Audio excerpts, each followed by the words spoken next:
So welcome. Today we are going to talk about newsletters. And, you know, like anything else in life, planning is what really counts, right? So planning will make your newsletter better, and it will also actually make it easier for you. So we're going to talk about how to do that today. All right. Just a little bit about me and my business, bdub Relations. I help small and medium organizations lead with a brand that is as smart as the business owner is. And all I mean by that is, you know, we all as business owners have a lot of passion for what we do. We understand our world, whether it's nonprofit or healthcare. You know, I've worked with a lot of healthcare organizations. I've worked with small service organizations. I've worked with really large corporations. We all have smarts about what we do, and what I do is help organizations focus that smarts into a brand promise that helps communicate that and helps organizations drive that through their whole operations. So that's what bdub Relations does, and I'm happy to be here today to talk to you about this part of communications newsletters. So what we're going to cover today is just your overall approach. Your overall approach. So we're going to talk about what are your goals for the newsletter that you either send or intend to send. And we're going to, we have a cumulative worksheet that hopefully you can write on as we're going through. Did everyone receive the worksheet? Yes. Okay, yes, awesome. It's very nice. Yeah, so we're going to take some time out in different places today so you have time to fill your thoughts in. You're not going to end up with a complete plan at the end of this, but you'll have a really good start on it. So again, we're going to talk about your overall approach to the newsletter, starting at the big picture. You know, what should you be measuring? That's really important, right? If you're going to set goals, then you need to know how will you know if you've met them or not. We'll talk about your creative approach. So that's the guts part. And then we'll look at some examples, and you know, that can help you solidify, you know, your approach. Each of these examples have a different kind of audience. So I think, you know, all of your organizations, when I say you participants that are here today, all of your organizations are represented in the examples that we have for you today. Then Sami's going to talk about the technology side. What are the platforms available to you to distribute your newsletter and all the other things related to your newsletter. We're going to talk very briefly about content calendars, which just has to do with syncing up all of your communications. And then we're going to have some time, hopefully, for questions and answers. So before we get started, it would be very helpful for you to answer a few questions. And I'm going to ask you to use the hand raising feature on Zoom. So maybe not everybody knows how to do that, but what you do is you click on the bottom where it says participants, if you look at the bottom of your screen. So if you click on that, there'll be a window on the right hand side and it'll say raise hand. And if you click on that, it'll put a handprint on your picture. Would everybody do that now, just so I can see that you've all mastered the hand raising feature?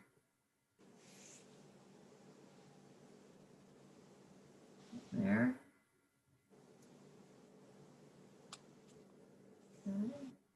So a few people I'm not seeing is if you're having trouble, unmute yourself and let us know. Okay. Oh, I did it, but it's not showing up. Well, I can see it. Oh, okay. So is this just something that the speaker just sees and not all attendees? Yes. Okay. All right. So undo your hands now. I'm going to ask you some actual questions. So show of hands. How many of you currently send a newsletter?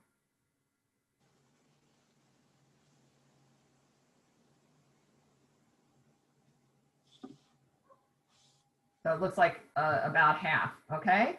How many of you are here to start a newsletter?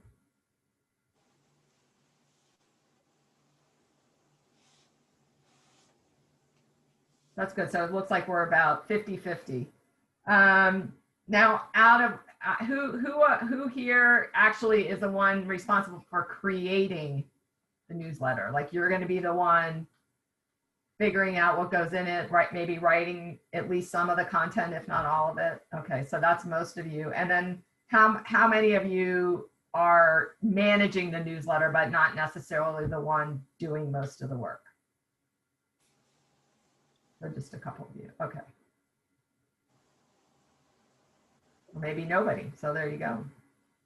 That just helps me understand what to emphasize as we go through. So, and I think it helps all of us understand, you know, what our compatriots here are dealing with. So off we go. So we're going to start really by thinking about the big picture. And then we're going to walk through some of the really important aspects of a newsletter. But again, it's really important to start at the top, right? You know, what's the context here? So this is an illustration that I put together when social media really came into the world. And what this describes really is the relationship between your organization and the people that are either your customers, your supporters, you know, whoever you consider your audiences. And the important thing here is, if you see in the middle, right, that's the brand community. This is what we're trying to build. So your newsletter, your social media, your emails, I mean, really everything, right? But your brand community is made up of people who either purchase from you, they support you, maybe they're influencers in your industry, but these are the people who promote your organization. They buy from you and they promote from you.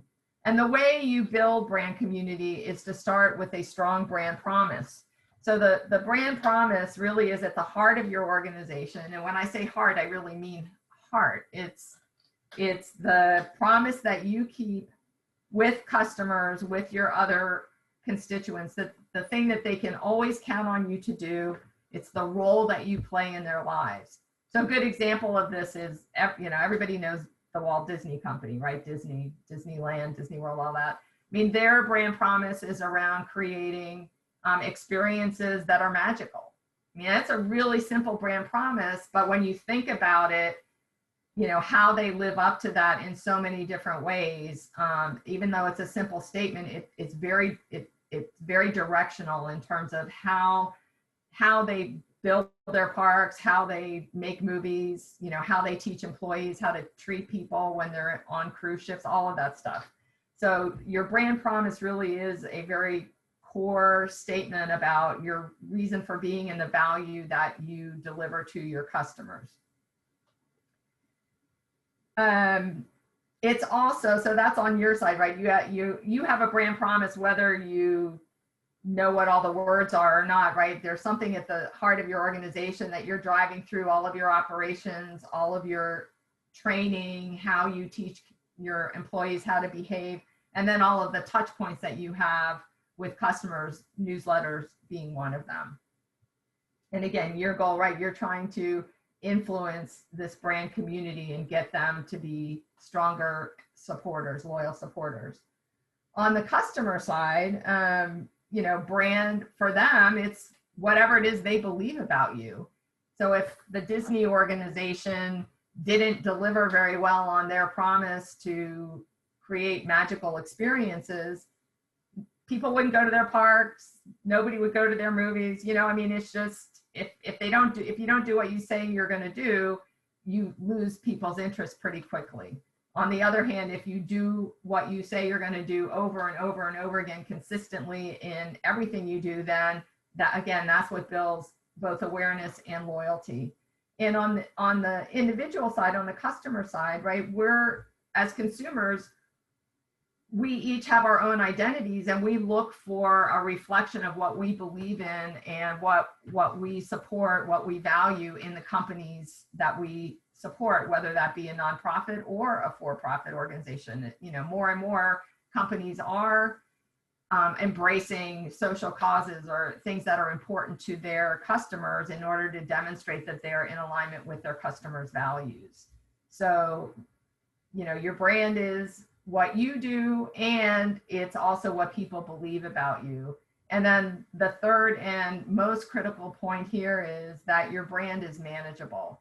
So again, it gets back to, you know, making sure that you're living your brand promise or your value, you know, however you want to hold that thought in your head, but you need to live that in all the ways that you operate and interact with your customers. And your newsletter obviously is one of those very public ways that you can demonstrate your value and the role that you play in your customers' lives. So your goals, you know, in this brand community, you need to connect with people, build relationships, and sell ideas and products at the end of the day, right? That's why, you know, that's what you exist to do. From your customer's point of view, they're looking for relevant information. They're looking for, you know, a perception of value, even if it's not the cheapest thing they could buy. They want to know they're getting value for their dollar. And again, they want to make sure that the companies that they do business with or the organizations they support are aligned with their values, and they get a sense of belonging out of that, especially now, you know, with all of us working so much from home, right? We're communicating much more in these communities, and newsletters actually have played a very important role during this time. So at the end of the day, again, at the big picture level, you want to make sure that you're doing some really basic things with every communication. So, you know, you can't sell to someone until you've made a connection with them. So it doesn't, you know, it doesn't work to go out there and say, you know, half price for, you know, whatever it is, if you have no relationship with that person. You have to have some connection with them before you get to that point where they're open to hearing what you have to offer. So your newsletter is really a way for you to sometimes start relationships or sustain relationships over time, so that, again, you can reach your business goals through your relationships with your audience. So now we're going to get into some of the more not tactical, but more into the practical side of this, right? So we have this big picture idea of, you know, what does my organization do? What's the role I play in their lives? And how, you know, thinking about how you're going to build relationships with them. Well, for the newsletter, right, you also need to have some business goals, right? Are you trying to just build awareness about your organization if you're just starting out? Or you know, sometimes communities shift, you know, and organizations that have been well known for a long time, all of a sudden the whole, you know, new group of people move into town, and now your reputation isn't as well known. So awareness is always something to think about, whether you've been around for a long time or just, you know, or starting out. But that how challenging it is to build awareness does depend on where you sit in that continuum. Other goals, connection and influence. You know, again, it's not enough to just send something out to people. Are they responding to it in some way? And are you helping your target audience with something in their lives? So I think one way to think about all these different goals is, what does success look like to you? So maybe success is doubling your email list, or maybe success is getting new events or services in front of people enough in advance that they can actually participate. You know, how many times people say, oh, if I'd only known about X, I would have gone. You know, that's a frustrating thing for an event holder to hear. Maybe your goal or the way you're going to measure success is by earning thought leadership and status, so that people start referencing your organization or you as a leader in your industry. Perhaps you'll measure success by comments or conversations that get started because of your newsletter with the people that are reading it. So you may transfer some of that conversation to your social media and measure success that way. And obviously, increasing sales would be a really good way to measure success and to feel like your newsletter is successful. So when you think about business goals, you also want to think about, well, how will I measure that? Like, ultimately, what am I trying to accomplish with the newsletter? Well, the other side of thinking about newsletter goals or your business goals is, who are you speaking to? Who is the audience that you are trying to reach with this newsletter? And obviously customers, for a business, it's people who buy things. For a nonprofit, it's people who support you in some way or donate, volunteer, or other iterations of that. But you might have more than one customer group. So if the way to think about that is if you have several audiences like that, can you meet all of their needs with one communication or one idea? A lot of times you can't. So then you want to make sure that you're providing content for each of those audiences in your newsletter. So a good example is Goosefoot. They have multiple audiences, right? They have local businesses, right? We're all here at this workshop. They have people who shop at the Goose grocery for people who live on the island. They also have an audience of nonprofits that are interested in their community grants program. There's even, visitors who come to the island and participate in some of the events that Goosefoot holds. So that's a lot of different audiences. So their newsletter needs to provide some content for all those different audiences. Another possible audience that you might have are influencers. So when I say influencers, often there are decision makers that are involved in the purchase or the support of your organization that aren't necessarily the ones spending the dollars. So a great example would be like a dance studio, a children's dance studio. So your customer is actually the parents, right? Because they're making the decision and they're paying for it. But kids are obviously a very important audience because if they don't have fun, if they don't enjoy the experience of the classes, then your studio isn't going to do very well because those parents aren't going to buy it anymore. So it's important to think through who are the people that surround your customer or your supporter, and do you need to address them in your newsletter? And obviously there's also the kind of influencer that may be an industry expert. So if you are going to have a candy company on Whidbey Island and you could get, Mona to be a newsletter supporter and interact with you on social media, that would be a good thing, right? Because she's an industry expert. So again, it's thinking about, are you trying to attract someone like that or companies like that to engage with you in a conversation about your industry? And then another important group, right, are prospects, right? So, we all want to expand awareness about our businesses or our organization. That's how we grow. That's how we earn more support.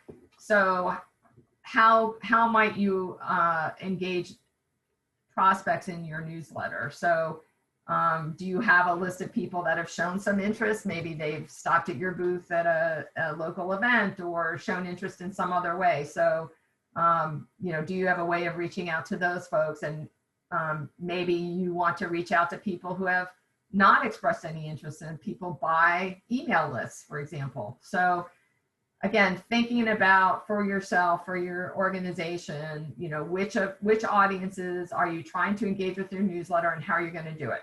So right now we're going to spend a few minutes for you to write down your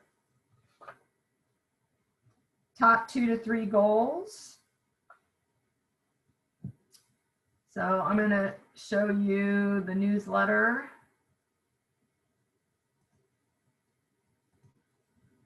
So we're going to just spend 5 minutes on this top 2 to 4 business goals. So go ahead and just jot down your thoughts. And building relationships, that's always going to be a goal. So I just filled that in for you. But again, you know, be good for you to identify, well, which of these groups, all of them, one of them, 2 of them, and then add your own business goals. And if you have a question, please put a hand up in your, using that hand raising technology, and we'll unmute you and find out what your question is.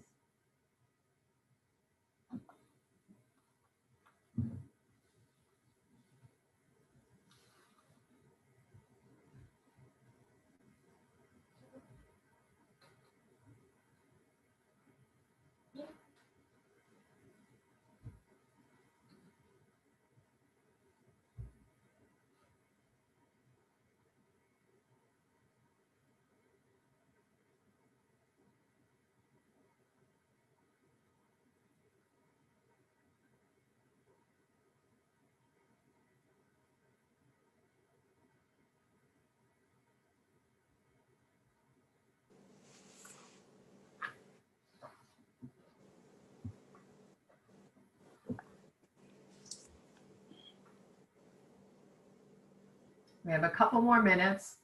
If you're finished, you can raise your hand too. And then if everybody finishes before 5 minutes, we can just move forward. So.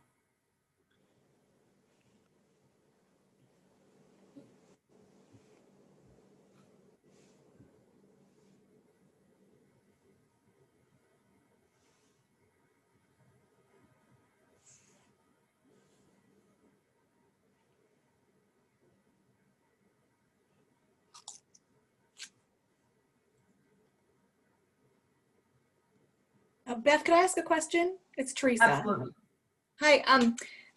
I think one of my top goals is going to be awareness. I'm with the South Whidbey Aquatics Foundation, and just wondering, as far as we've kind of been in existence for a while, we're a new board kind of taken over. Is there a way to like rebrand or to reintroduce yourself as far as that whole awareness thing? Mm-hmm.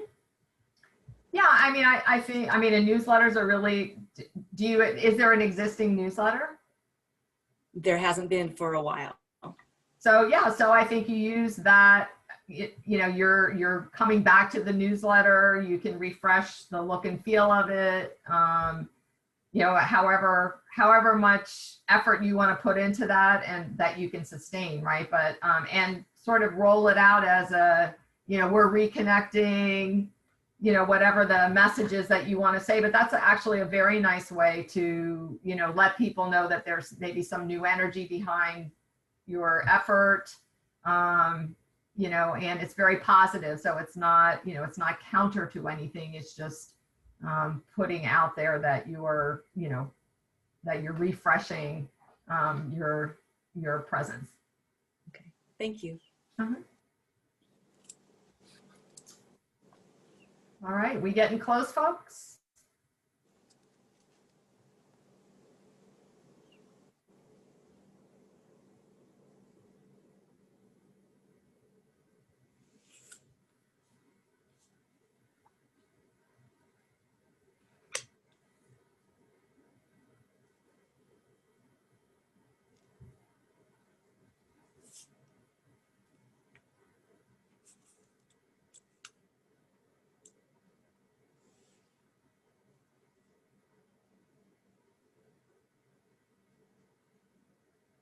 All right, we got our 5 minutes, so hopefully you got a good start on at least thinking about your goals. Yeah, again, the idea is that you can come back to this worksheet when you have some time to sit down and really focus on this in your planning. So, what we just talked about were what are the top goals for your organization, and obviously, to really think through your goals, you need to be thinking about who you're actually speaking to, right? Who's your audience? And so the next step in your planning your strategy is, you know, who are you actually trying to, what am I trying to say? What are you trying to communicate to each of these audiences? So, you know, what do they want? What do they need? So customers, you know, obviously we all love a deal, right? So I want to feel like I'm getting maybe noticed before everybody else about an opportunity, or if it's an event, I have an opportunity for VIP tickets before other people do. So it's the idea of there's an incentive to be a member, and as someone who is receiving that, it makes me feel good for being a supporter. It reinforces my relationship with you. Information, education. I mean, again, depending on what your industry is, what your organization does, you can share information that people are interested in. Will your newsletter be long form content? So stories or articles, again, you know, thinking through what is your audience most interested in. And that could have a lot to be related to what's the demographic of your audience. Some of us are more apt to, you know, read something that takes us 3 minutes. Some of us are going to be interested in something that will take 5 or 7 minutes. So it's really thinking through who are you talking to and what is going to meet their need and the way they consume information. And then obviously any new products and services. So, you know, the bottom line question is, what do people who receive your newsletter want from an informational standpoint? And also make sure you're thinking in the lines of providing them with good experiences, reminders that you're aligned with their values, so that, you know, your content is reinforcing these ideas all the time. And then again, special treatment, special deals. So what's relevant for them? So let's take 5 minutes and have you write down, you know, your thoughts about what you're going to provide in the newsletter. So that's the table. And I'm going to share that again. You've still got it shared. Oh, I didn't have the presentation slide. So in this, you might have 2 customer groups, maybe you have 3, I don't know. But the idea here is for you to just jot down some ideas about, you know, what you believe your different audiences need and want from your newsletter. Or maybe if it's bigger than what your newsletter can provide, but if you start thinking about what they need and want, it'll be a lot easier for you to figure out how to deliver at least some of that through your newsletter. So we're just going to spend 5 minutes filling out this section. And then I will.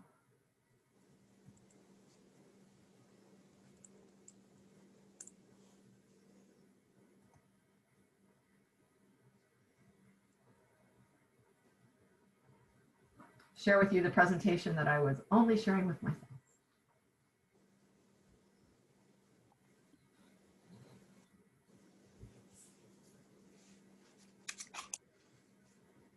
And again, if you have a question, just unmute and ask.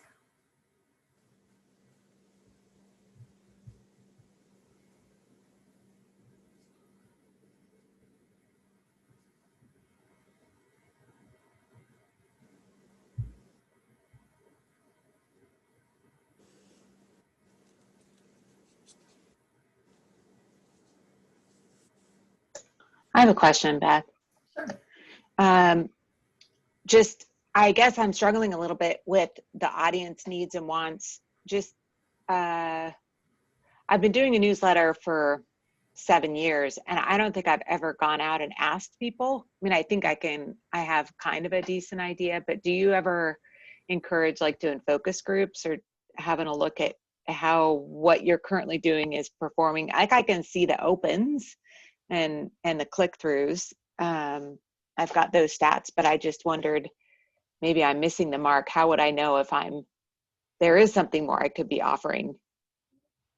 That is a really good question. It does have to do with measurement. So potentially you could add something in besides open and click rate, that are there specific actions that would tell you, that people are engaging with the content.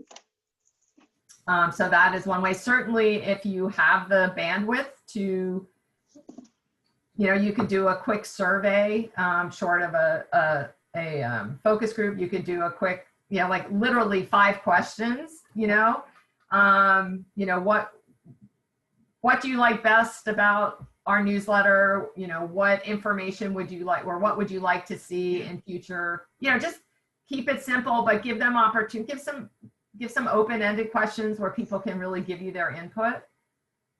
So that's easier than a focus group. The only time I would do a focus group is if you were really kind of going to shift to maybe a different, a whole different visual approach, and, really looking at the nitty gritty of it, then that would make sense. But I think if you do a simple survey, you could get some of that information. That's a great suggestion. I think I might do that. You can also do a lot of A/B testing. So, if you're wondering, should I be including this in my newsletter, do it and see if people respond to it. And that comes down to having landing pages that you can directly send people to make sure they got to wherever on your website through that newsletter. Also newsletter click-through rates. You can see how people respond by just trying different things and seeing what works and what doesn't. I'd forgotten about that. That's another good idea. Thank you.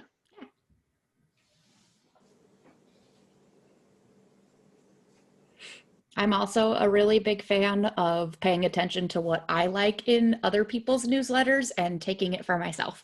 That's borrowing. Borrowing is good. Yeah. But, and I 100% agree with Sami. And I also think we have to remember that we are not necessarily our target audience. So borrow what you like, and also And test it.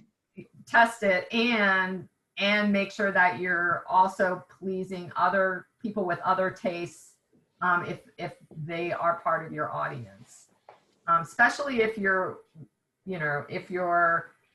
reaching people in a wide age ranges, in very different industries, for example. Just the style of communication for different groups can be very different. So all of the above. Sami, I did not notice what time I said 5 minutes. We could ask people to put their hands up if they're done again. Yeah. I think it was about 4 minutes ago. Okay. We'll just say 1 more minute and then we'll move on.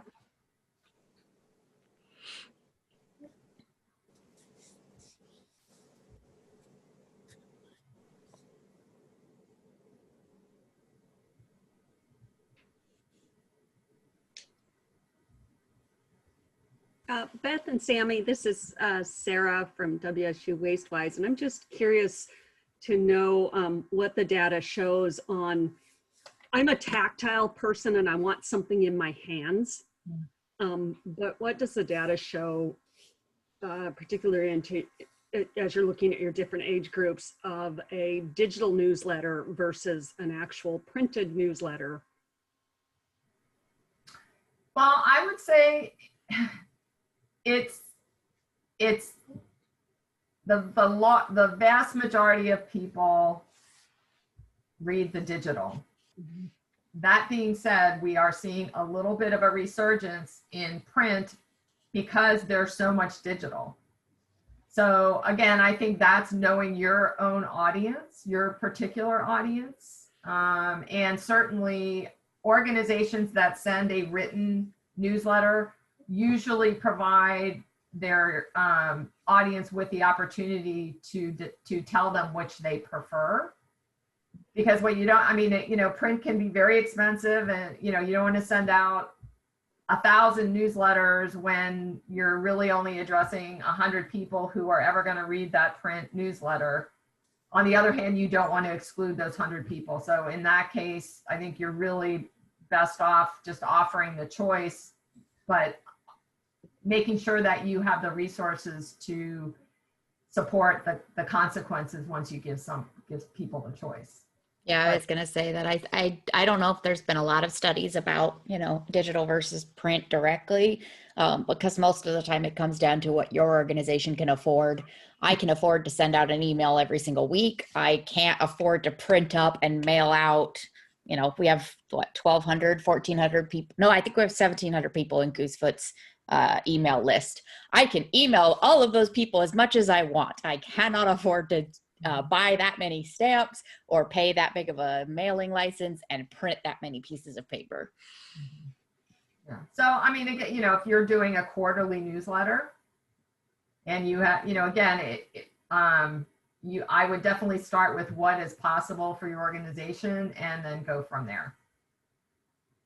Yeah, I like the idea of having people opt in for the printed newsletter as well, because I do still have volunteers that don't do email, don't do computers, and you don't want to exclude those, but you're right, there is a budget issue. Yes, yes. And a waste issue as well. Yeah. Thank you. Yeah, you're welcome. All right, so again, we're trying to hone in using this worksheet on, what's your business goal? What do your audiences want from you? And then there's competing challenges, right? Like, you don't want to send a newsletter out with 10 items in it. I mean, unless you're House. Or a company like that just has, a zillion different products and you can categorize all that stuff. And I use this image for a reason. It's like, there's not one door that I don't really want to go in here. It's very attractive. But if I'm on my lunch break and I have, 10 minutes to peruse my email and see what I'm interested in, I mean, how much time do I have? Maybe I'll devote enough time to go into 3 doors here and that's it. So all of those other doors that you've created for people are wasted. So less in a newsletter, less is definitely better. 2 to 3 items is your ideal. 1 item is fine. So if you're promoting an event or some really important bit of information that your audiences are going to be interested in, there is nothing wrong with that. And once you get past 4 content areas, again, you're really at a point where people are just not going to get down to that information.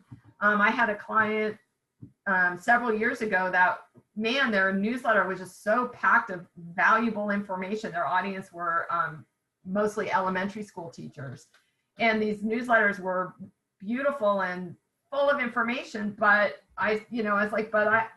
who's reading below the line? And we started measuring, and lo and behold, after the 5th article or after the 4th article, the readership just dropped off. So we just said, well, let's take all that content, all that effort you're putting into it and just spread it out over more issues.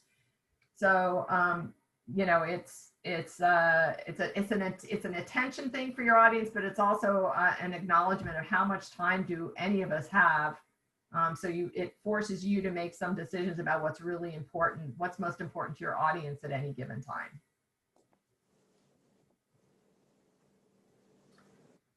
So all that being said, what are you going to ask your readers to do? And this really gets to a question that was asked earlier, I think, by Robin, and that is, how do you know if you're reaching your goals? So, obviously we'll talk about measurement in terms of the email itself a little later on, but you should ask your readers to do things like, if you can ask them to email you an inquiry and request a quote, if you're a service. You can ask them to call now. you can tell them to buy now, or, you know, or learn more, or something that gives them the opportunity to move from your newsletter to whatever the next step is that gets them closer to your goal. If it's a social media interaction, you could, you know, again, on the newsletter, you could say, you want to know more about this topic, watch our video, follow us here, you know, see more color. I mean, you know, things that are concrete that call the reader of your newsletter to click on something and go someplace and take the next level. Doesn't mean they have to buy or donate right that minute, although you could ask them to do that. But again, you're trying to deepen the relationship and pull them into another layer of interaction with you. And it's very important that every section of your newsletter, every, you know, article, however you want to piece it out, you really should have a call to action on every single one of those, because that's how you're going to know who's actually reading that section, who's moving on to the next thing, who's interested and who's not. And if you have a newsletter, let's say you have 3 sections in your newsletter, and you know, 70% of the people that open it read your first section, and, you know, because they click on something, and 50% read the second section because they clicked on something, and, you know, 1% interact with that third section.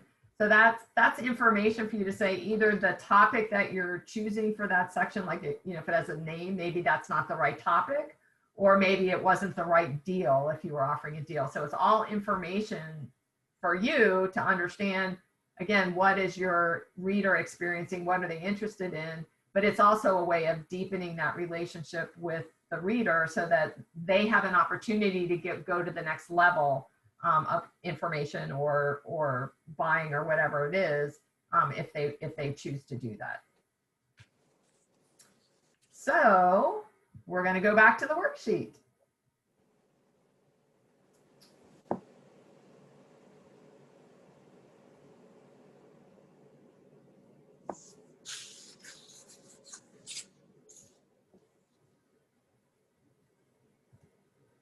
So hopefully, are you seeing the worksheet?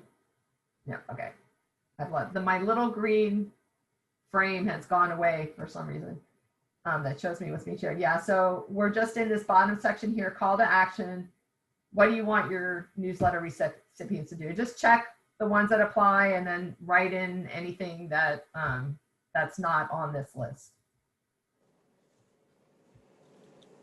And we'll call it good at 150.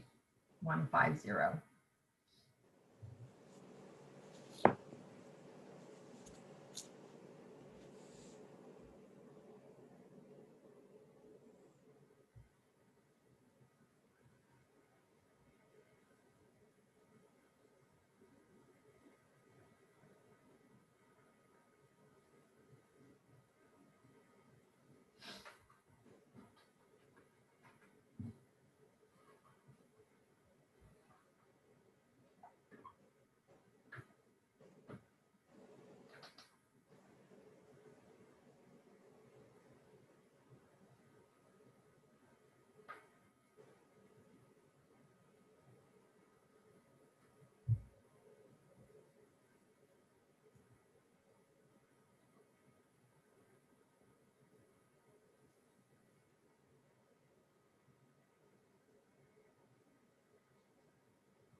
If you want to do the raise hand thing again when you're done.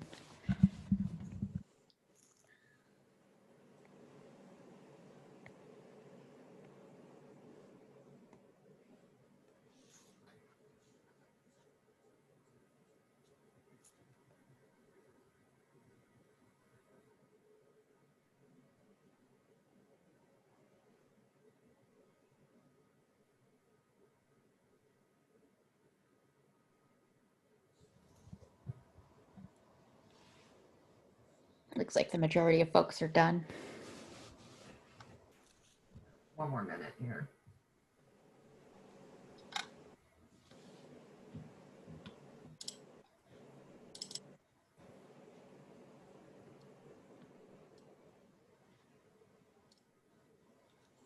All right, let's keep going. So we've talked a little bit about what goes in the newsletter, how you meet the needs of your audience, and also what you're going to ask them to do, so that you're getting closer to your business goals. Another really important aspect of this is, how often are you going to send your newsletter? And this is based on a lot of different things. Number one is, what are the resources you have available to do it? There's no point in saying, I'm going to send a newsletter every week when there's no way you actually have time to do that. So whatever goals you set for yourself, or whatever schedule you decide, it needs to fit within a reasonable work schedule. But the way to think of it, once you have a sense of, okay, how often you really can do this, then the way to organize it and to think about it is around events that are important to your industry or important to your audience. And they could be calendar events like Halloween, right? A lot of businesses send stuff out with Halloween themes about Halloween stuff, and any kind of seasonal relationship between you and your organization. Industry events. So is there something going on in your particular world, again, that is relevant to your audience that they need to know about? And there are often these recurring events year after year that you can tie your newsletter to on your calendar. Again, we talked about, how often can you deploy it? What resources do you have available? And then the other is how often do you have relevant information to share? So if sending out a newsletter every week is annoying if there's nothing of value in there, again, you want to make sure that you are providing your audience with value every time they open that newsletter, so that it's reinforcing, again, a very positive role that you're playing in their lives. And then also look at even broader, right? What role does this newsletter play in your overall communication? So is the newsletter, something you do on a quarterly basis and then you send one additional email every month? Or, do you have a really strong social media presence? Or maybe it's the other way around. I mean, you really want to think about this newsletter in the context of all your other communication. So all of those things will help drive you to an answer of what makes sense in terms of how often and when you will send your newsletter. It's very important to send it on a routine basis. In other words, it's not good to send it out the first week of the month in October, and then, the last week of the month of November, and then the first week of the month again in December. So it's not just once a month, but it's when in the month are you going to send it? Because again, that predictability is going to help build awareness, build relationship with your audience. So we're just going to let's just take a few minutes here to jot down some events or things that you think are relevant in terms of a timetable for your newsletter.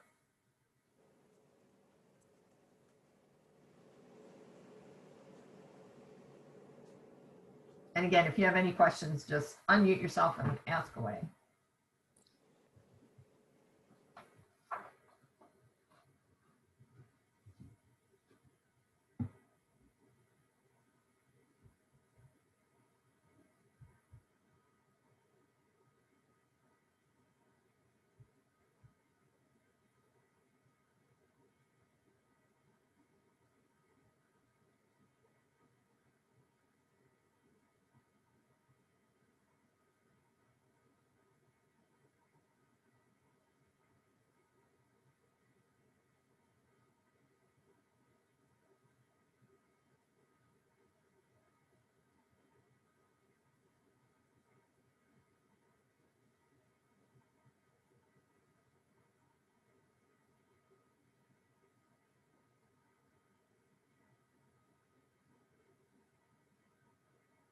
Yeah, just to be clear, you're not necessarily going to have 12. You might have 2. You might have 4. You might have 24. So I just put 12 because, you know, 1 a month, but not everybody's going to have that.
Needless to say, if there's something fun that's relevant in terms of event or calendar or industry milestone, those are always good to throw in, even in the most serious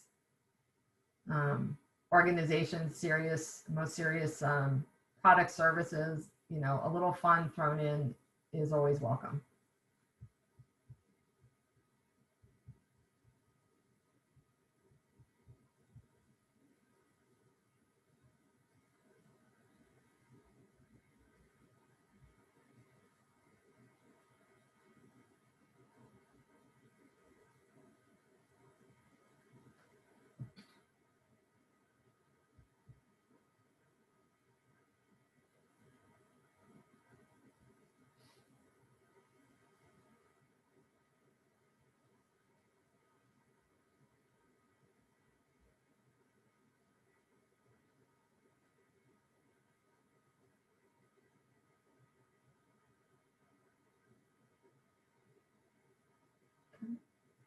Give it 1 more minute and then we'll keep going on. And again, you can come back to this and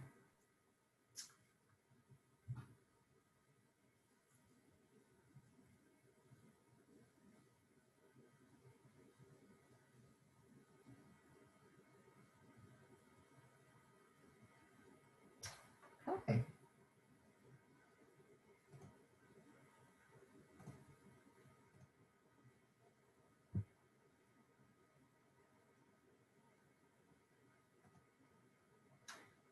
So now we're going to talk about measurement.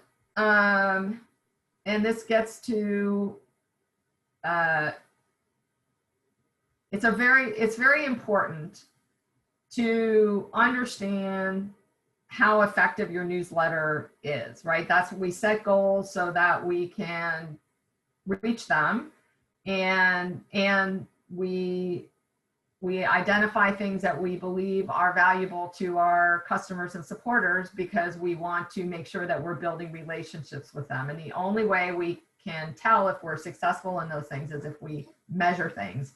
So I just wanted to walk through some of the typical measurements and explain, you know, kind of the limits of what they tell you. So open rate, right? That's, and again, this is, you know, something that you're going to be able to tell if you're sending an electronic communication. But open rate tells you literally how many people out of the number you sent to, how many of them actually opened the newsletter. It doesn't mean they read it. It just meant they clicked, you know, they clicked and opened the newsletter, and they could do that and look at it and go, oh, there's nothing in here I want, and delete it. So open rate, mostly what that does is it tests the effectiveness of your subject line, right? So that, you know, you have to, from in your email, and then the subject line. So having an effective subject line is a really good thing. So if you're getting a good open rate, that's awesome. And then you go to, okay, lots of people open my newsletter. Let's see what the click rate is. And the click rate's really low. That tells you that subject line, great, content, not so much. So your click rate tells you how much people are actually engaging with the content. But you only get a click rate if you have something within the email that the reader can click on. So that's the call to action that we talked about earlier. You must have a call to action in order to earn a click rate. And it could be a click to your website, to your Facebook page, or Instagram, whatever it is, wherever it is that you're sending people, that click rate, that's what that click rate is measuring. So without a click rate, you really can't verify what, if anything, people are reading. And then you can see also, if you have 3 sections to your newsletter, then you can see, again, which sections did people interact with most, and maybe which one didn't connect with people as well. It's nothing to worry about. If one section does extremely well, that's awesome, and one section, is just at the bottom on a regular basis. I mean, if you're hitting a subgroup of your audience with one section that isn't as popular as the others, that's okay, as long as that click rate is matching up with your expectation for that particular group that you're trying to reach. So hopefully that makes sense. So your click rate tells you how compelling your content is. And then what are some other things that you can measure? You can measure inquiries. So again, if you're looking for volunteers and the call to action is, click here to learn more about volunteering, and then the step that they can take is to send you an email to ask to have a conversation about it. That's a way of measuring how well your message got across in that newsletter. So measuring inquiries, sales, or attendance, that's clearly a way you can measure the effectiveness of your newsletter. Now, if you're selling something or advertising an event, it would not be a good strategy to only talk about it once in your one newsletter. That is, that's not enough. We are all bombarded with messages all the time. So, we need to be touched a number of times for your message to get through. So if you have an event that you're trying to generate interest in, or a particular product or sale, your strategy might be to feature it in the newsletter that's 1 month before the event, and then follow that up with, an email every week, reminding that same group of people that the deadline is coming up.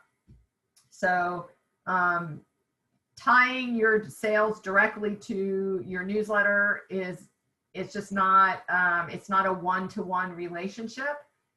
However, over time, you can, if your newsletter is doing its job, you will increase the number of people receiving your newsletter, and you will see an uptick in that engagement at the same or similar level as the uptick that you're measuring in your sales. So those are things that correlate with each other. You want to measure both of those things and look at those things side by side, but you can't say, very often my newsletter, sold X more of this, or, I got 10 volunteers from my one newsletter. Again, you're building relationships and you're building these actions and results over time. What is very measurable is visits to your blog, visits to your social media, visits to your website. So Sami mentioned earlier the idea of a landing page.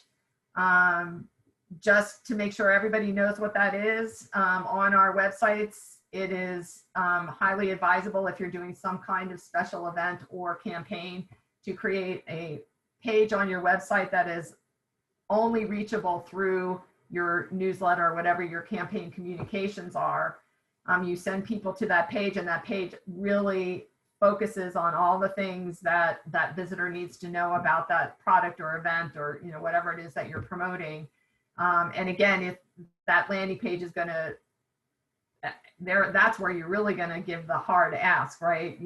Donate now, or buy now or that kind of thing. But so you can measure the clicks from your newsletter to that landing page, and then you want to measure from your landing page how many people took that final step to do what it is you want them to do to meet your business goal.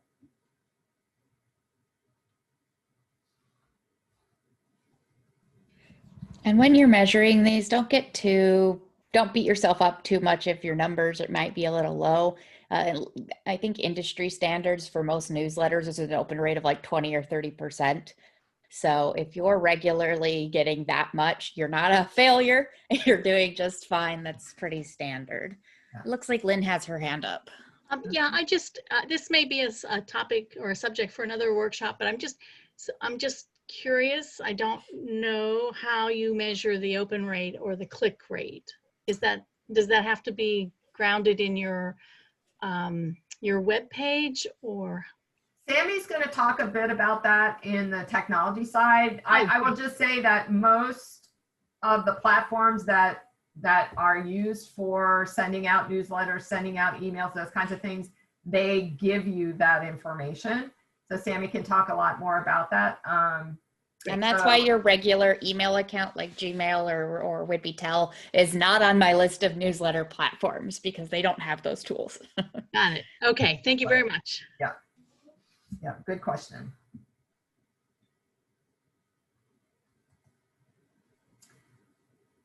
All right. So we've made it through that's a lot of things to think about before you even start talking about, well, geez, all I want to do is write some fun articles and, put a newsletter together that's exciting from a visual standpoint. And we're going to actually talk about that now. But again, how you lay your newsletter out, how you decide what you're going to write about and what you're going to promote in your newsletters really has everything to do with all the planning stuff we just talked about.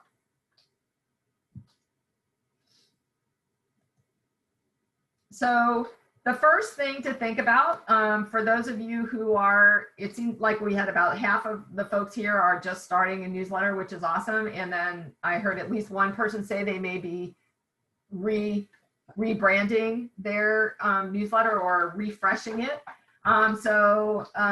The way to start thinking about that is, again, go back to your brand. What are the primary values and approach that you have? Those things will drive your newsletter look and feel. So your organization has a personality, and we're gonna take some time out to write down some of those qualities. But there are many entertainment companies, right? Well, Disney's communications look really different than CBS. CBS carries a lot of adult content, right? So the look and feel, even though they're both entertainment companies, they both do a lot of similar things. They have very, very different looks and feel. So your newsletter is going to look and feel different than other people that are in the same industry or the same business. And that's a good thing. So how many of you, and just a show of hands, how many of you have what's called a style guide for their organization? I'm not, just you, Sami. So I'm not going to dwell on that, but I think that if you're doing the newsletter yourself and you're clear on what the personality needs to be, that's fine. If you have a group of people that are going to be involved in this, you really do want to sit down and agree on, what's the basic color schemes, what kind of font will you use, what kind of images. Like, you don't want to have cartoons one week and very high end, precise images the next week, and then a different style the week after. That it's just really hard for the visitor to get a feel for who you are. Just, agree with the people that you're working with on this newsletter, kind of what those rules are from a visual standpoint and from a writing standpoint.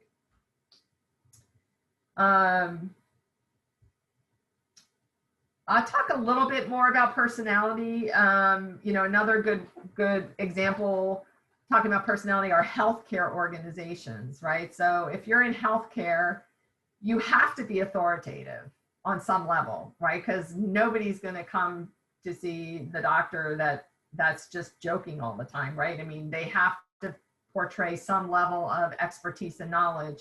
At the same time, some healthcare organizations are extremely friendly and warm and engaging, and that's how they come across in their communications. Other healthcare organizations are much more about the expertise of the practitioners, and that's okay too, because that's attractive to some people. So again, there's an example of organizations that are in the same industry but just have a very different feel in terms of how they talk about themselves and who they're trying to attract to do business with or for patients. So we're just going to let's just spend 3 minutes, 2 to 3 minutes, and write down 4 to 6 adjectives that describe your organization's personality. Like vivacious, funny, serious, optimistic, pessimistic, things like that.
Okay. All right, so now we're getting closer to the fun stuff, the content. Name your newsletter something that is going to tell the reader what it contains. Is it all about fun and games? Is it informational? Again, it doesn't have to be a fancy or clever name, although those are nice, but sometimes just what it is, like Goosefoot News. That says it all. That tells me what I'm going to get in there. And no matter which of their audiences I'm several, I know I'm going to get some kind of update about things I care about. Tip of the week is the name of a newsletter we're actually going to see as one of the examples. That one is sent out every Friday to educators. And again, it tells them, okay, on Fridays, I'm going to get something that's going to help me teach. So it's a tip of the week. Then some very practical advice here, right? If you have whatever the number one thing is you want to convey that week, put that in the first section, because that's the one that most people are likely to read. And if you can, maybe you can draw a little bit of a story between your sections. So whatever that top news is, if you think back to the events that you can tie your newsletter to, maybe all of your sections have something to do with the event, and you start with the big news and then move through the sections still tying to the same theme. That's one way to do it. But number one, start with your best stuff. And then it's also a good idea to brainstorm some features or specific topics that you might have every issue.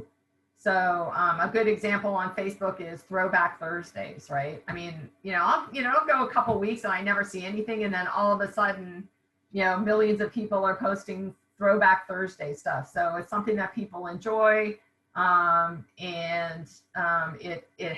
that's been around for years now. So that's an example of a feature that you could put into your newsletter. Again, so that when the reader gets the newsletter on a regular basis, they know, oh, I'm going to go look for that because I enjoyed that. Right? So, we have an opportunity on your newsletter to start thinking through some of this. I'm wondering if you would like to see some examples of newsletters first. What do you think? Yes. Okay. Thank you. All right, let's just look at a few examples. So this first newsletter is the Coopville Chamber of Commerce newsletter. They have two distinct audiences. They have visitors. This is very much a website for people visiting the area, but visitors includes locals, right? People like me. I'm not in Coopville every day, but I get their newsletter. It's like, oh, well, that looks interesting. I'm going to go do that. So it doesn't matter if they're, quote, visitors and we live on the island, or visitors or tourists. As an audience, we more or less cover the same territory. And then obviously as a Chamber of Commerce, they have a big audience of theirs is chamber members and local businesses. So their newsletter reflects that, right? We have their feature story is about an event that's happening in town. So I care about that as a local person. I might go to this event. And if I had a business in Coopville, I'd also want to make sure I knew about that, because I'm going to leverage that event by making sure I'm open during that time or offering a special that connects with that event. So it's relevant to both audiences, and it's fun. So it's a great way to lead off the newsletter. And then below that, so we have this big feature first article. Then we have business news and member news. So again, they've split out the information so that each of their audiences gets what's relevant. And if I'm a business and I don't care about the haunting of Coopville, I can just go right to member news and see what is relevant to me. So it's a win-win as far as that goes. Looks like Sarah has a question. Sarah, go ahead and unmute. Nope, I think I was raising my hand in regard to wanting to see samples. Ah, good to Okay. know. I just saw the hand up. Well, we saw that coming. Very good. All right, here's another example, Goosefoot. So Goosefoot actually has a somewhat different audience from the Coopville Chamber. They have several audiences. So South Whidbey residents, right? They do all kinds of events for locals. They run the Goose Grocery. So those are all things that are relevant to residents.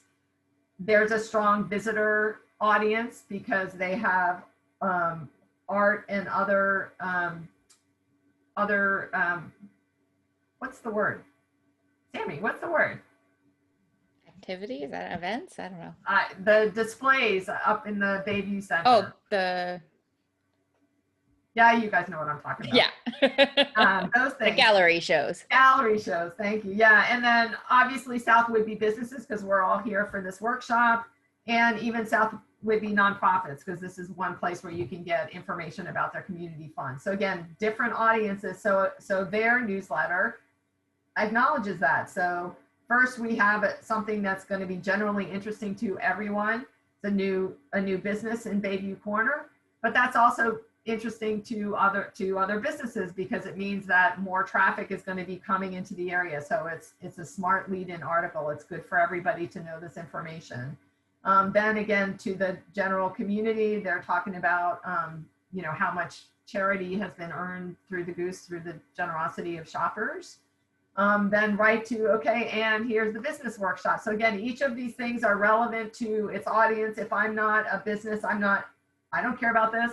My eyes go right down to whatever's next. Bayview Business News, again, featuring things that I might want to know of as a visitor, as a resident, and as a business. So it's the thing is here, right? We have different sections that appeal to different people, and they're prioritized based on what's most relevant to the most number of people, and moving forward from there.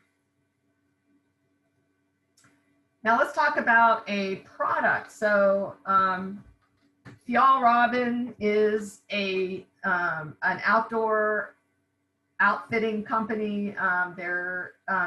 They sell very, fairly high-end stuff.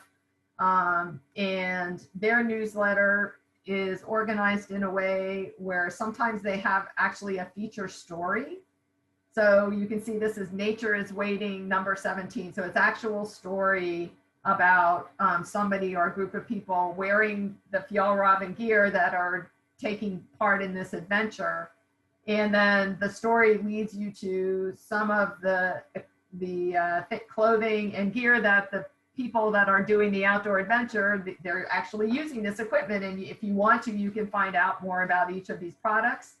And then the last section is an invitation to discover more. So they have everything from a Spotify playlist to how to pack for a 3-day trek. So this time it's all about information. Sometimes it's just discover more products, men products, women's products, children's products. So these areas of the website stay the same in terms of they have 3 areas, but they use the areas a little bit differently every time, again, to engage the reader.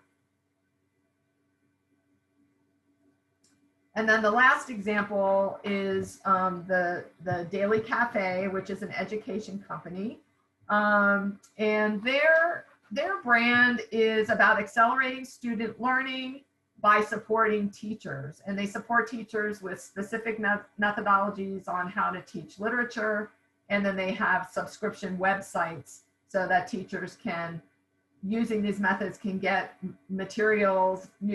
They provide new materials on a weekly basis. They do online training. They used to do workshops. I'm sure that'll come back. But it's a whole wraparound system for teachers using this methodology. And their newsletter goes out once a week. So it's the tip of the week. They always start with a personal article written by one of the leaders of the organization or an expert who's using their methodology, but it's always a brief article written from the point of view of someone using their methods. The second section is their news section. So they're sharing new content, new tips, maybe books that they are finding that are, good for the kids using these methods. But every week they have 4 areas that the teachers can get help from. And then the last section of their website is their professional development. So what are the upcoming workshops and online seminars? They also send a second newsletter called Member Minutes. And so this tip of the week goes to any teacher who has been to the website and wants to sign up for the newsletter. So you don't have to be a member of the website to receive this newsletter. Some of the content is free. Some of it is only available to members, but last time I checked, they had something like 75,000 educators receiving this email. Then their Member Minute goes out to people, only to subscribers of their subscription websites. Obviously a smaller audience, but that information then is directed to people who are actively using the methods, and it might include information on how to use the website or some new feature or whatever. So they're actually sending out two different newsletters every week. None of us are big enough to do that, but potentially you could, if you were doing it on a quarterly basis and you had a different enough audience, there may be a really good reason for you to do it that way.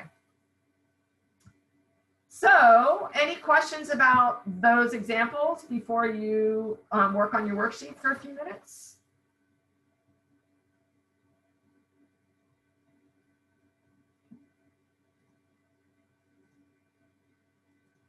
So what we're going to do now is, again, we're just going to take a few minutes, see what your thoughts are at this point in time about the features or sections that you see putting together for your newsletter? You know, what's that headline, top article, you know, what's that section going to be about? And then maybe a couple more sections. What do you think are the topics or features that your audiences are interested in?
We're going to give it one more minute, and then we're going to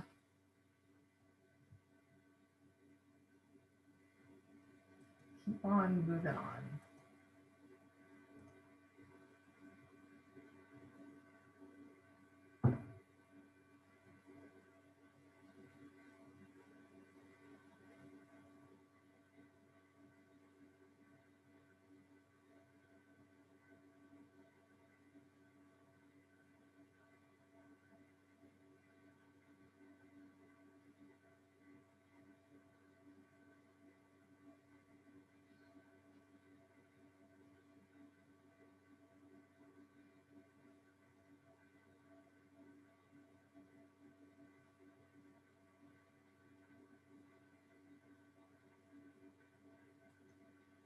Okay.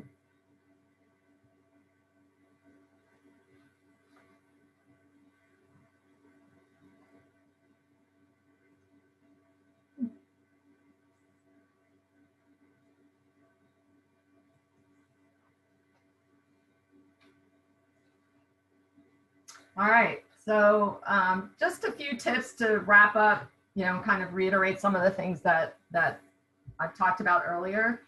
The top section is for your most important news, your most important announcement, what the most people are going to be interested in. Then you want to really just chunk, you know, and I love that word because it, you know, you want to make sure that each of your sections of the newsletter really just addresses one thing very clearly, in a way that your audience is going to understand. And again, you want to give them opportunities to respond.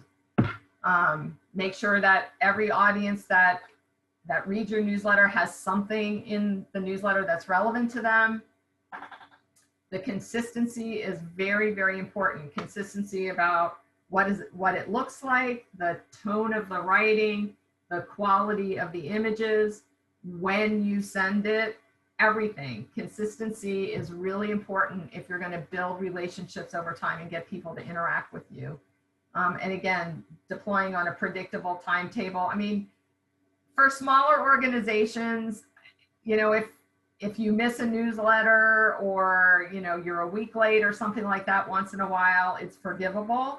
But if you make a habit of it, what happens is people just, they don't look for it anymore. They don't know when it's coming. So, you know, I might have been wondering when the Halloween event was, but I was waiting to see something in mid-September and I never saw it. So I went and made other plans, and then boom, the newsletter hits, 2 weeks later. Well, I've already made my plan. So you miss opportunity if you're not predictable for your audience. Okay. And then just really quickly, I mean, these are all things I think that I'm sure all of you do very well, but you just want to respond. You're sending out information, you're asking people to respond to you. How do we conduct relationships in our lives? We answer people, right? We get back to them very quickly. So if someone sends an inquiry, whether it's email, telephone, or filling out a form on your website, whatever it is, make sure that you're getting back to them very quickly. It would be ideal if your newsletter was then followed up, however many days later it makes sense for you. But again, reminding them about whatever the deal is, or the event, or even the critical information, right? You can invite them again. Did you see the news about X? Here's another chance for you to see that information. And then social media. So reinforce what you are doing in your newsletter with your social media. You can recycle the content, so you don't have to. It's not necessarily that you want to post it exactly the way you've talked about in the newsletter, but you might do a very quick synopsis of the information, or highlight the event in a post, that kind of thing. So just make sure that those things are reinforcing each other. So I think rather than moving to the worksheet, I think that one's fairly self-evident. That's something you can definitely work on later as you're going back to review this. I'm going to turn it over to Sami to talk about technology. Thanks, Beth. And Beth's going to keep running the slideshow for me, so we can go ahead and go to the next slide. Obviously, with technology, there are a number of ways to do a newsletter. We are obviously primarily talking about digital newsletters. Let me pull up my notes really quick so I make sure I don't miss anything. So there are so many tools out there to do newsletters. We genuinely don't have time to talk about it all here, but the big primary ones that you'll hear bandied around a lot are Constant Contact and MailChimp. These are the ones that I use the most regularly for a lot of my clients. If you out there have any sort of platform that came with your website or a booking tool or anything that's industry specific to you, and you want to know if that's okay to use, absolutely go forth and use it. They all control a lot of the same systems. They have a lot of the same offerings. So whatever one you use is not necessarily make or break. It really comes down to whatever's most comfortable and most useful for you to use. You can get all of the flashy tools in the world, but if you are not likely to use them, then it's a waste of your time. So on that note, Constant Contact is probably the easiest one to use. Its drag and drop system is very self-explanatory. Pretty much every time you toss in a new block somewhere on the page, that block tells you exactly what to do with it. So it is a very, very easy tool to use. It does not have a free tier. You do get a free trial, but afterwards you do have to pay for Constant Contact, and those plans vary anywhere from $20 a month to $45 a month and up. It really depends on what all of the options you want to use, and then how many users you have in your list. Like I mentioned earlier, Goosefoot, we have about 1,700 people in our mail list. So I think our plan costs us about $40 a month, something around there. So you can absolutely talk with the Constant Contact people and tell them, what your needs are. They're really great. And if you're a nonprofit, they can sometimes offer you deals. So if you have questions about those, go ahead and ask them. They do have hundreds of templates that you can pick from at any time. Templates are the preset layouts of, images, text, videos, all sorts of fun stuff, and you can delete what you don't need. You can add new stuff in, or you can make your own brand new template from scratch. So that's true for pretty much all of the platforms, but Constant Contact does give you access to all of their templates as soon as you set up an account. MailChimp is more modern than Constant Contact. I think it's easy to make a really nice looking newsletter with MailChimp, but it can be harder to learn. It has a bit steeper of a learning curve than Constant Contact does.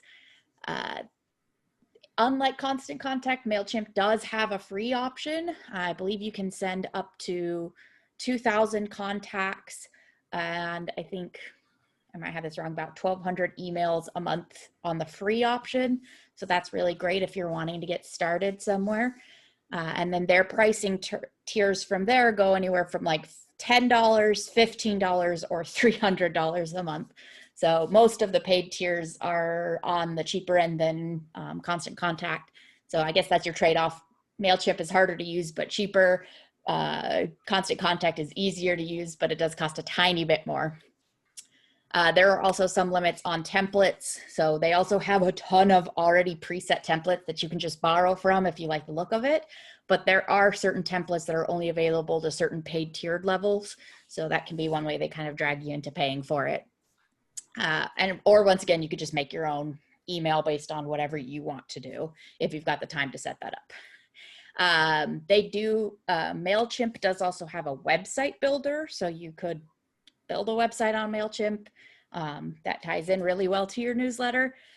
They also have a really cool tool that they've added recently called the marketing calendar. And I'm going to talk about that a little bit later. But if you've been to our,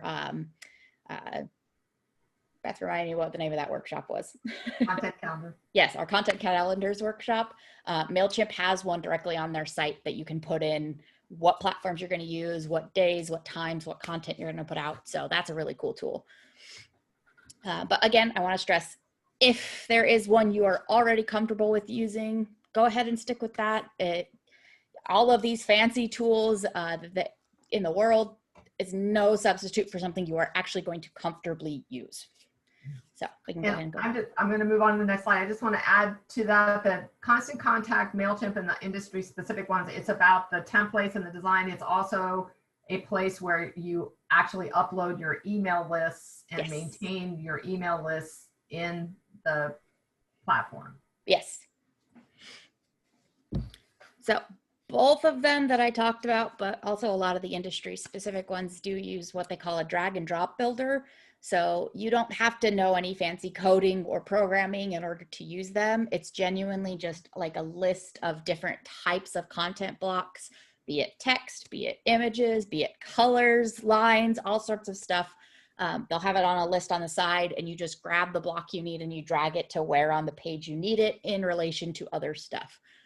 Do keep in mind that both of these platforms are really responsive to screen size.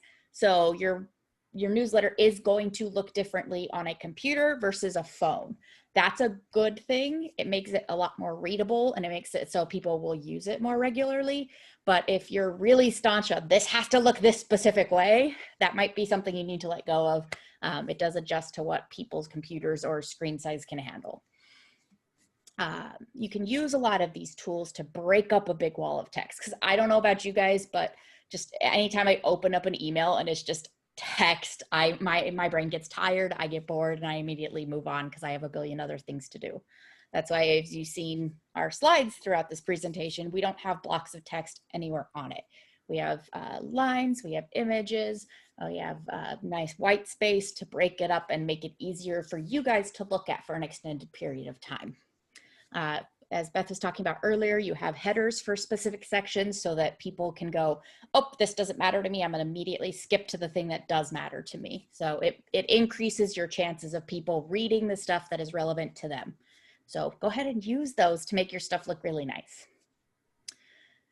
I also really encourage you to use a variety of graphic types to convey your message. You know, put a picture in there, toss up a cartoon. Don't be afraid to use videos. You know, videos can convey a lot more than text does. But I would balance that with text because not everybody is in a position that they can watch a video. You know, I read a lot of my emails at work and I can't open up a video that's going to be talking at me at work because I'm at work. So I would have text and the video so that those that can't watch the video can just read the text, and those that don't like to read text can just go ahead and skip to the video. You can also use moving images. This is both GIFs or GIFs, whatever you want to call it, images that are one single file and it's a moving image. But there's also a lot of tools within MailChimp and Constant Contact that actually go ahead, and there's called parallax. So when you scroll, the image moves as people scroll. Different colors will happen. Stuff will move in as people move around the page or hover or click over stuff. So those are just some nice graphical tools that are available in those systems so that it catches people's eye a little bit better, but it's also not, you know, super arduous for you to put that together. So that's why I'm talking about, you know, go ahead and play with these drag and drop builders and figure out what works for you. I don't obviously have a lot of time. We only have about 20 minutes left in this workshop, so I'm moving pretty quickly, but both of these tools, and even if you have a specific one, there is so much you can do for it, and it can get really overwhelming. So I will say pretty much every single newsletter tool I have found has a really robust tutorial section on their website. They'll have videos, they'll have text articles with pictures showing you how to do pretty much anything you could ever want to do on their site. So I would definitely go ahead and check out those sites' tutorial sections so that you can make sure you're covering everything that you want to do. Obviously, when you're picking between which platform you're going to use, you want to focus on the features and the functions. So I know a lot of you guys are very small organizations, very small companies. So cost is obviously one of your primary concerns. What actually fits in your budget? Next up is ease of use, because you are all very busy people and you don't have time to go through a whole college course worth of stuff to learn how to use it. And everybody has different comfort levels. So both of the ones I've talked about, and pretty much every system I've ever come across has a tutorial system, a trial period, sorry. And so the trial period will actually let you play with it and see, does this make sense to me, or is this just way too frustrating? So go ahead and use that tutorial before you pay for anything. Also, I've mentioned this in some other classes we're running, but we are offering sessions with Sami. So because you've come to this class, or if you're watching this video later on YouTube, you can go ahead and email me at Goosefoot. You all emailed me to register for this class, so you have that email address. And I'm happy to sit with you one-on-one to talk about these tools as well. So that is out there as well. Automation is one of the coolest tools that you cannot match by using your own mail system like Gmail or something like that. You can basically set up the system with a little bit of time on your effort at the start to streamline a lot of stuff down the road so that things can happen without you having to manually do it. So when I say automation, you can do things like, if you have a shopping cart on your website and somebody put stuff in it and then left the site without actually checking out, you can send them an email saying, hey, you know, you should buy this stuff before it sells out, or we noticed that you didn't go to checkout. Here's a coupon, sort of nudging them to go ahead and finish checking out. You can send them a welcome email. As soon as they sign up for your newsletter, you can have the system automatically send them an email going, we're so happy you're here. This is what you can expect from us. This is some cool stuff coming up. And that's something you don't have to take the time out of your day to send to every single person. The system will do it automatically once you have it set up. You could send happy birthday messages. My dentist's office actually has this. It's all built into their system. So every time my birthday runs around, they send me an e-card for my birthday. It's just a nice little touch to be like, oh, they care about me as a person. And then you can do follow-ups from purchases. So say you're a shop that has something that is a usable item like soap or cleaning supplies or baked goods, You can have the system set up so that every, a month after their purchase, or 6 months after their purchase, or a year, or however the lifespan of the thing you sold is, when they're getting close to when that should be up, it'll automatically send them a system reminder of like, hey, want to buy this again? So that way they're less likely to go find somebody else to give it to them. You can also do recurring sales. So if you know clients regularly buy from you or regularly donate to you, as a lot of nonprofits are in here, you can have that set up so that it regularly at certain points and only to certain people or groups that you have specified sends out those automatic messages, cuts out a lot of time on your part, but it keeps people regularly top of mind for you, and it keeps them feeling like they belong to you, that they matter to you. So automation is a really cool tool. You just have to either hook it up to your email address or your website or another system that you use to track these things. But I really love the automation tools. List management, as Beth was talking about earlier, is incredibly important in all of these tools. People want to be added to your list all the time. People might want to be taken off because they might be moving away or their interests have shifted. So it's really important, and it's actually a legal requirement to give them a way to opt out of your emails. It's part of our law that you have to do that. If you're running your emails right now manually, anytime somebody emails you, you have to take time out of your day to go in and either take them off, make a note to stop emailing them, or add them on, whatever the case may be. All of these systems can do it automatically, and there's actually a link in the footer of the email to either subscribe to the list or unsubscribe. A lot of those unsubscribe fields also include fields to ask people, why are you leaving us? And we're sorry to see you go. Alternatively, you can also log into your system. You can pull up the list of people who have unsubscribed, and you can send them a personal message asking them, where did we go wrong? How can we do better? Whatever makes sense for your organization. But it's good for you to be able to track what's working and what's not, and that includes people pulling out as well. I usually see people unsubscribing from a list in mass, either when your content is not interesting or significantly off-putting, or if you're emailing them too frequently. That's usually when I see a lot of unsubscribes, is if you're bothering people too much, they're just going to unsubscribe so that you're just one less thing off their plate. I talked about the templates earlier, but the creative options are a lot of fun. I took this picture. This is from MailChimp's, the Creative Studio, the Creative Assistant. So you can tell them, if you don't already have all of that brand stuff that Beth was talking about earlier, you can put it into here, and either they can pull from your website, or you can tell them specifically, here's my logo, here's my color scheme, here's my preferred font or word choices, and they'll go ahead and pop out a lot of a newsletter template for you all ready to go, and some social media posts that you could just immediately save and share. So that's another automated tool that makes your life a lot easier. You don't have to do the design yourself every single time, especially if you don't have that skill level yourself. And then the tracking tools. We don't have a lot of time to pull those up on screen right now, but the tracking tools are incredibly helpful, as we've talked about already. Every single newsletter tool that I've ever seen has these built in, and they will tell you open rates, click-through rates, subscriptions, unsubscriptions, all of that data that helps you tell a better story in the future.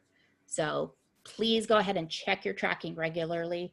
And the nice thing is they know how important it is. So pretty much all of these sites put it on your home page as soon as you log in. There's all your data from the tracking.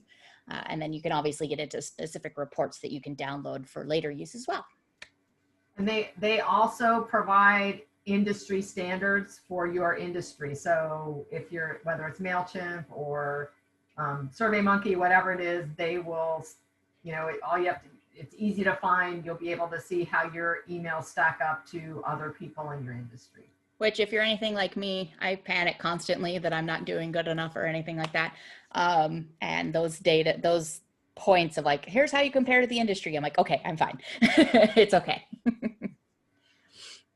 So list management is the last thing I'm going to be talking about. Obviously, I know every time I talk to anybody about doing a newsletter, they ask, but how do I build my list?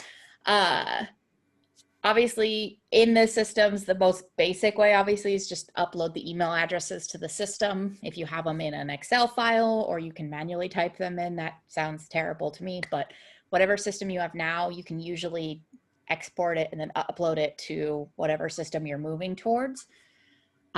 One thing I wanted to caution is it is actually technically illegal to add people to your lists that did not agree to it. As Beth said earlier, you can buy lists, and those are people who, through whatever means, have agreed to let the company sell their lists to other people, and that's how those lists are built. But you can't, for example, go through people's Facebook pages and find their email addresses and put them in your list. That's actually illegal, and you could get in trouble for it. You're not likely to, but the chance is there. But it's really not hard to get permission. You can include a note on your website that people who email you or check out with you are automatically opted into your newsletter. You could, like I said, you could put out sign-up sheets near your register or at events saying, hey, sign up for our newsletter. That worked really well for Goosefoot this last year when I was doing it. Obviously not this year because we can't do in-person events, but in 2019, I put out a sign-up sheet at pretty much every single event we showed up to, and I got at least 200 new emails from that. So that's a great way to start. You can ask your friends and fans to sign up to support you and then to invite other people in. You can do sign-up forms on Facebook and Instagram. You can do them on your website. You can do them at checkout. So there's a lot of really easy ways to build your own customized list. And honestly, let's be honest, most of you already have lists of the people you communicate with. So if you're not sure if it's okay, go ahead and send them an email, but it's generally okay if they've given you their email for some purpose. You're just communicating that purpose with them.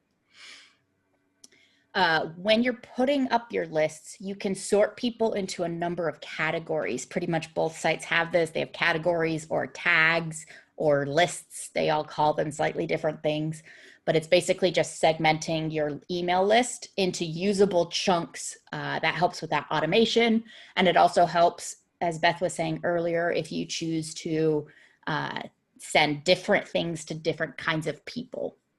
So your categories could be anything, including, customers, influencers, prospects. You can also do partners if you have emails that send out just to other stores who carry your product or other nonprofits who work with you. You could, in theory, come up with as many segmentations as you want. I would caution you to stick with segmentations that are actually useful to you, that you would actually do something with, either with those automation tools we talked about earlier or sending them a specific list.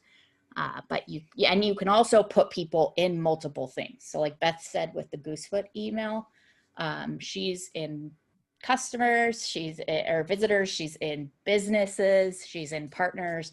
So we actually have a lot of people in a lot of different lists. And keep your list updated. There's a section in a lot of these lists that is called cleaned. It means there's something wrong with their email or they get bounced back. You typed it wrong. You added an extra character somewhere. So I would go through those cleaned lists and make sure it didn't clean out somebody that you messed up on, so you could fix that. There's unsubscribes, obviously, we talked about this earlier, but paying attention to your unsubscribers is really important. You want to know why they dropped off, at what time they dropped off. Is there something you did that you can fix? It might not be possible to get those people back, and sometimes you might not want to. If people dropped off because you take a stand on something, for example, Pensie's Spice, I follow their newsletter. They lost a lot of people in 2016 because they took a very firm stance on certain politics. And they were fine to let those people go because they didn't want them around anymore. But learning from your unsubscribers is really important if you want to grow your business and you want to make sure you're talking to the right people. So that's my section, unless Beth has anything else to add. The only thing I would add to unsubscribers is there's just always going to be a small percentage of people who do that. And again, the email platforms measure the percentage of people that are unsubscribing, and they give you a sense of, okay, it's normal if 0.05% of people unsubscribe for every Right. newsletter, for example. So again, don't panic about every unsubscribe, but do pay attention. Yeah, we probably lose about 2 to 5 people every time I send out a Goosefoot newsletter. Where I would panic is if we started losing like 10 or more in a single email. I'd be like, what happened? Cool.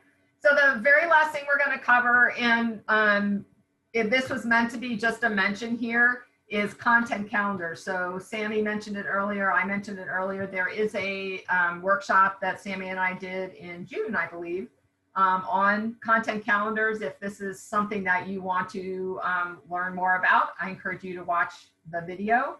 Essentially, content calendar is just a way of planning your newsletter and all your communications so that they are complementary and useful to your audience, right? That's the theme of all of this, is meeting your business goals by building relationships with people.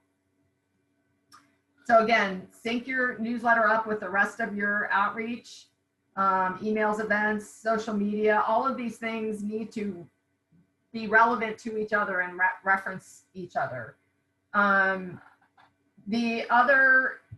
There's this dynamic between your business goals and what your customers want and need, and that's your job, is to keep that dynamic balanced as much as possible so that you're maintaining a positive relationship and you're also meeting the goals. You're not putting a newsletter out just for the fun of it, although maybe you are that too, but your organization, right, you're trying to accomplish something for your organization. And the thing about building a content calendar is, how many people lay awake at night going, oh my gosh, I'm supposed to post on Facebook tomorrow and I have no idea what to post on, or, whatever the communication is. A content calendar is really kind of your defense against that anxiety, because you've thought ahead of time about what are some of the topics you need to cover, how do you tie these things together, so you're not having to come up with something on the spot. You've already planned more or less what the topic's going to be. It just makes it so much easier to execute. There's less pressure on you to do it, and so you're more likely to write a good newsletter, a good post, whatever it is. And the other thing is, right, give yourself advance time. So if you know in November that Thanksgiving is a very difficult time for families that are hungry, and so if you know a month ahead of time that you need to put something out there that takes some time to create the right mood, the right sentiment, then you give yourself that time when you use a content calendar. You know that you're going to be writing about that topic, and you can put the time and energy into it that it deserves.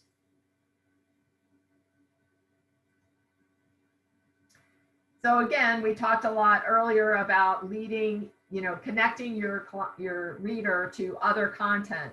So your newsletter and your content calendar are your means of doing this. So, you may not do a podcast every month, maybe you do it once a year, or, whatever it is that you do, you want to use all your communication as tools to make sure that you're bringing attention to those valuable pieces of content in as many different ways as you possibly can. And that's respectful of your audience, because they don't want to miss it. Again, we all get way too many emails, way too many newsletters, way too many of everything. So if you remind me a few times about something, the message may not get through until that very last communication. So again, building a content calendar helps you maximize your time building the content that has the most impact, and then directing people to that content that you spent your valuable time to create. So here's just a really quick example. So the mysterious content calendar. This is a really simple one, but it's very effective. This organization, I think Sami actually did this one, but in this organization, right, they have a theme that they've identified for each month, and then, you know, kind of how they're going to talk about their theme, and then what are they going to feature in their communications. This is just a bullet point list, but, you know, looking just at January, I bet you could write, you know, 5 to 10 different things around that theme. Not that you would necessarily need to, but that's the fodder that whoever's creating that content, that's the fodder that they need to develop the content for their newsletter and the rest of their communication. So this is a really nice, simple example of a content calendar. There's lots more of that on the YouTube video. So there we go. We actually have a minute, or I could stay for a little longer if somebody had any questions. Feel free to unmute and ask any questions you have. I've got a question. Go for it. Just in regards to subscribers, we do MailChimp, and I wonder what the difference would be. When do you actually cull those? Do you go through and actually get rid of people that don't ever open anything, because you're actually paying for people, those names that you're holding on to? I mean, if they haven't opened it for a year or two, would you take them off? Would you? I used to do that when I worked at the EDC. I'd take people off after a couple of years of them not opening it, specifically because of the reason you called of you're paying for them to not open it. Right. But I mean, I kept my list, like I would download the list before I pulled them. So it's like, I still have it. Right. Okay. Just wondering about that, just from a resource standpoint. It's a cost benefit question, right? It's, you know, how much, if you have, you know, an extra half hour, you know what I mean? And then it's worth your time. And if you're putting something more valuable that you have to do aside to do that, then it's not urgent. Right. But Yeah. it's nice to do. Yeah. Yeah. Thank you. All right. Well, looks like that is the end of the questions. Thank you all so much for coming.